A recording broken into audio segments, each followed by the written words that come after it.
Alright, this is Matt Mrozik, and this is X-Men piece number 2 from Graven Labs, and this is the Cyclops. As you can see, I have 2 here, prototype and my copy, so I was able to send me 2, which is great. So I'll use one as a test, and then any changes will be applied to the prototype. So I have one all set up here, everything together except for the teeth and the switch out, which is one hand, and then here's how it breaks down. So again, this will be a continuation of the X-Men lineup through Graven Labs. Just shipped the Beast off about a week ago, or a couple weeks ago. Factory has that, they're working on it. And this is the second piece in the lineup. So again, it's a cool piece. Again, on the Sentinel base, that's going to be a theme throughout these pieces, and we'll paint the Sentinel hand the same on every single piece, so that way the colors match.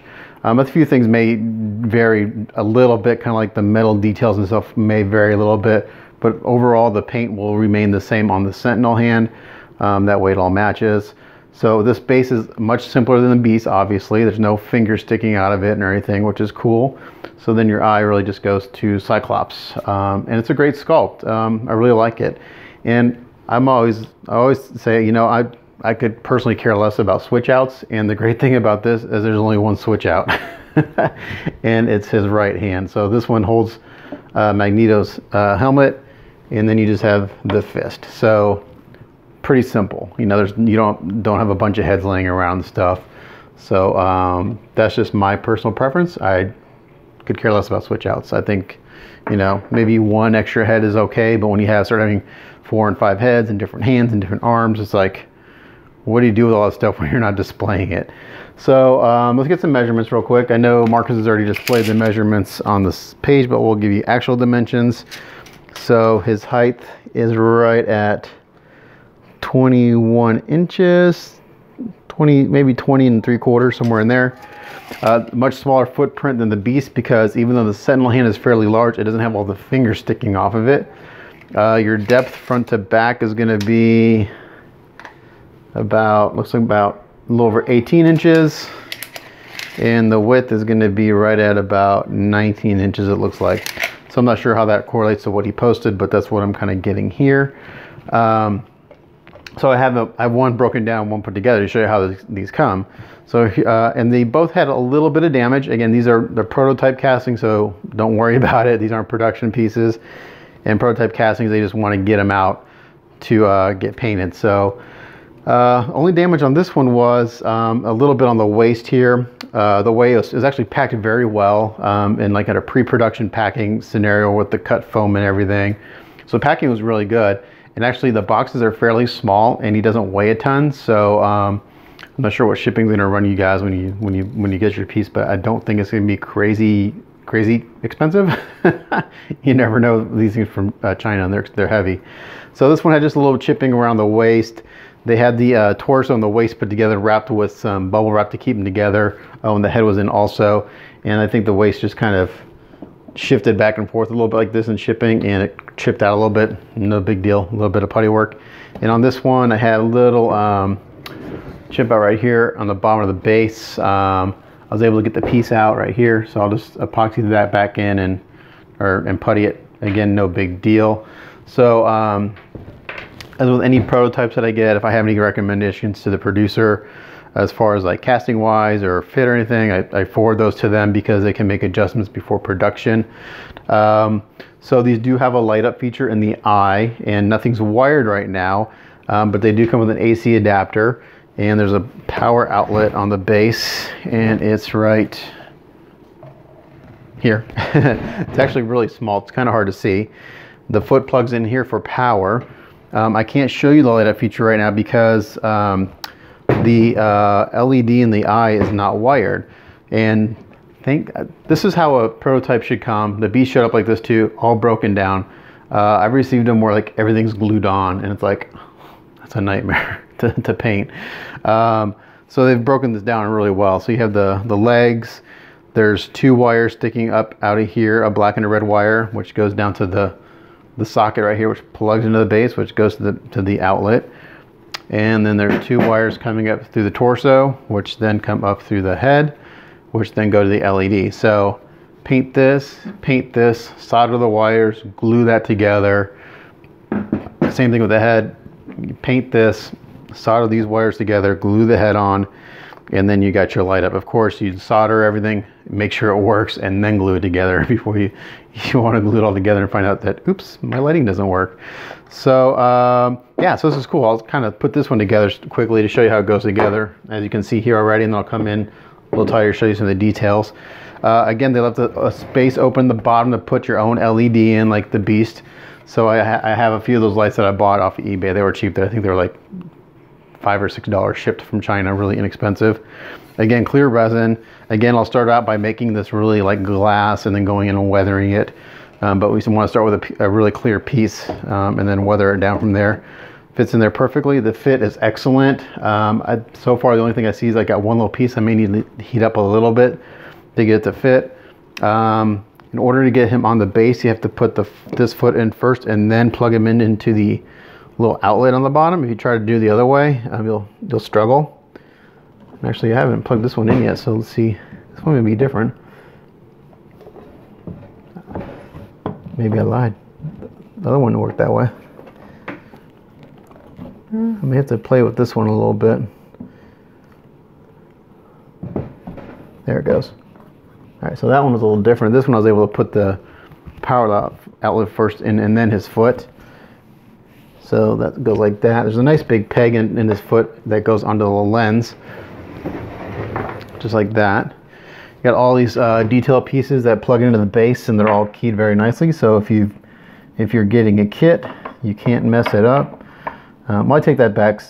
There's like two pieces that kind of could go either way, but you'll figure it out. Let's see if I can figure it out. As I say this on camera, that they only fit in one spot, and then I can't get them to fit. And then this guy goes here. Oh, another piece broke on this one. Again, no big deal. This is supposed to be together. Or not this piece, right? Which one is it? This guy. No big deal. A little pin and some glue, and it's all fixed. This should be a fairly short video because it's a fairly simple piece, but it looks really good. And then this comes around the side. I don't have this one on the turntable, so I won't be able to turn it around. But I can just show you how this all goes together. So like when I'm done with this, I'll glue all this stuff onto the base. Cyclops will be all glued together with the exception of the right hand. And then this piece comes in here.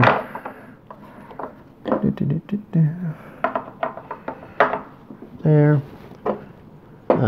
This piece, if it wasn't, comes here. And then if that wasn't broken up, this would fit in here. It may stay. It may fall out. But the fits really well. I believe this is the same factory that A3 is using for their Superman. And then the rest is the Cyclops.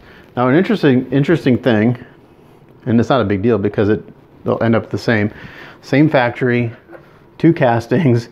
This one is like clear as glass and this one's kind of frosted. So I'm not sure if this one will look like this when I'm done, when I clear coat it, but it just kind of shows you that casting isn't always exactly the same. Same factory, two castings right back to back, and this one's, you know, crystal clear and this one is frosted. I'm not sure if they polished this one up and added a clear coat, because this is really, really shiny. This almost looks like they've already clear coated it. Because this is what clear resin looks like after you put a really good gloss coat on it. And this is what it looks like when you first get it usually. But it magnetizes really beautifully into the head, perfectly. Like I said, and he comes up on here.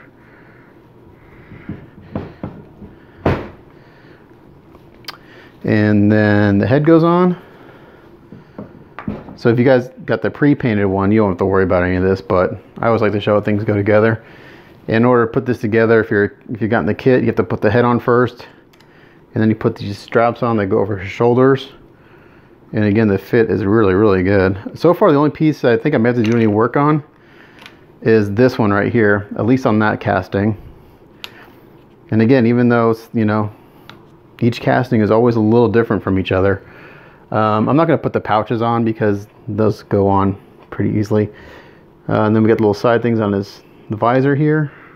These may not stay in. I made a little blue tack I had some somewhere. What do I do with it?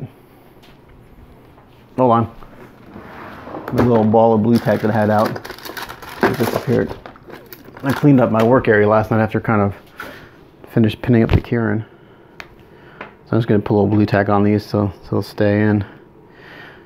Now, I did notice on that other one I was putting it together that getting his left hand in is tricky once that part is on the visor. It's a tight fit because his finger's actually touching the side of the visor, which makes sense. And then this comes on here like that. And then we got this hand. Let's see if this one goes in a little easier.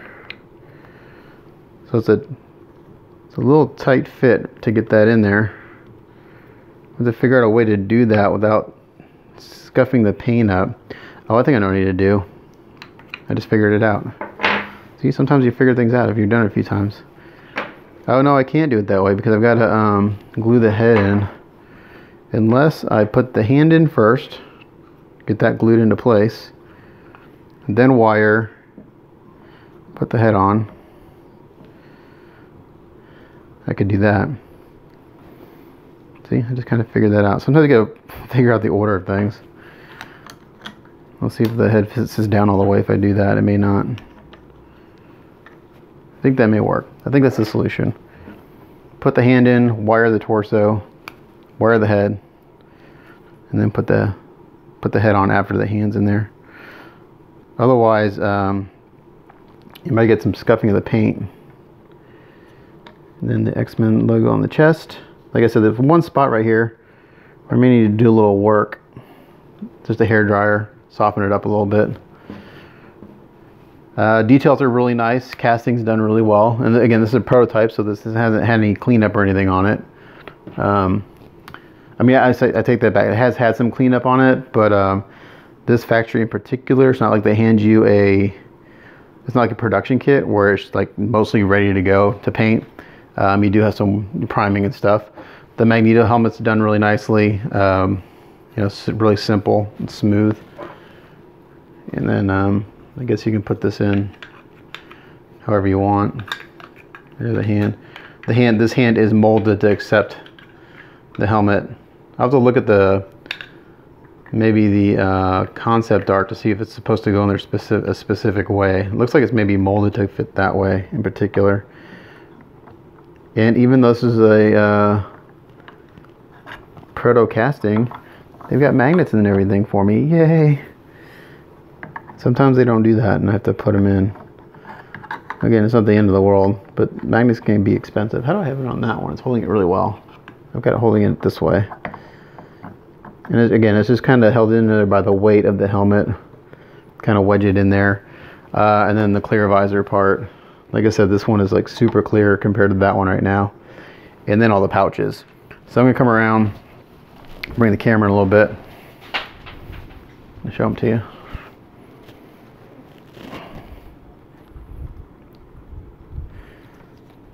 So we got two. Exactly the same.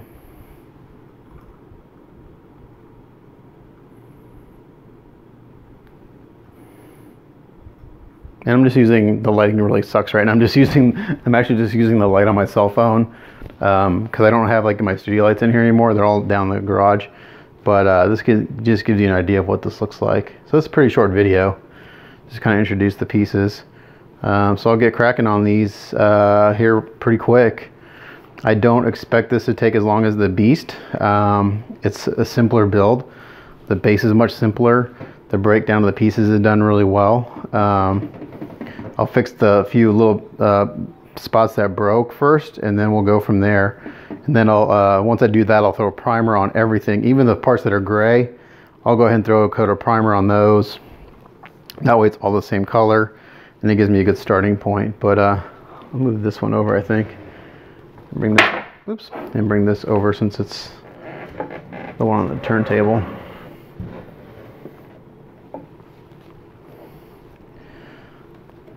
Spin that around a little bit. But there you go. There we go. We're gonna do dueling Cyclopses. Actually looks kind of funny doing that. I'll get you. No, I'll get you. It's like they're comparing their manhood. My beam's bigger. No, mine's beam. Your beam's cloudy. That's funny. So anyway, that's just me being stupid. But anyway, there you go. There's the intro to the Graven Labs Cyclops prototype. So there you go. Looking forward to painting it. Should be fun. Catch you guys later. Thanks.